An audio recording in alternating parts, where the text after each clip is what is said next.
On l'a connu sur scène puis sur le petit écran avant de le voir débarquer au cinéma.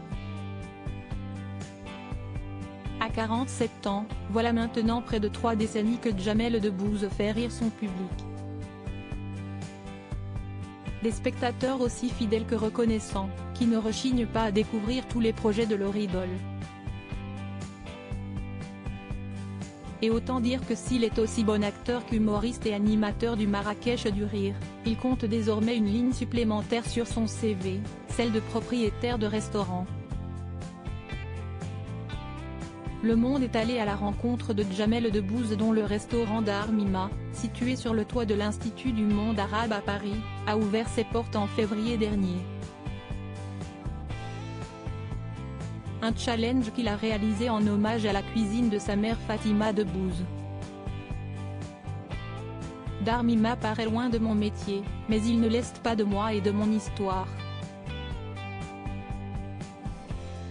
Car ce restaurant est en l'honneur de ma mère Fatima, qu'on appelle Mima dans la famille.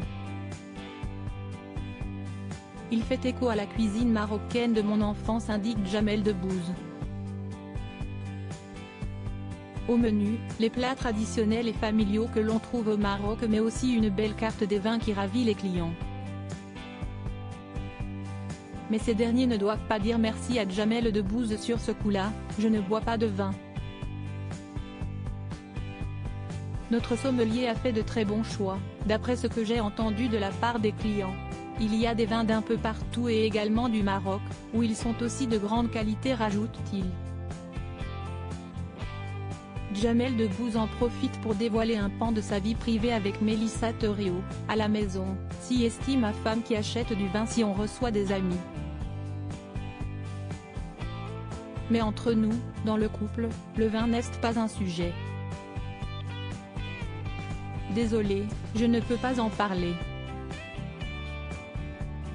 J'apprends beaucoup à son contact. S'il y a des domaines que Jamel Debbouze ne maîtrise pas, contrairement à son épouse, il apporte autant, si ce n'est plus à la journaliste. Dans En aparté, la maman de Léon, 14 ans et Lila, 11 ans avait indiqué qu'elle avait trouvé un parfait équilibre avec l'humoriste. Leur point fort ? La communication. J'ai rencontré quelqu'un que j'admire énormément, qui continue de m'impressionner par son indépendance d'esprit, par la liberté. J'apprends beaucoup à son contact. On parle beaucoup et on débat. On a des avis parfois, non pas opposés, mais finalement complémentaires. Si est toujours très riche. Comme celui d'Amélie Poulain, le destin des amoureux promet d'être encore fabuleux.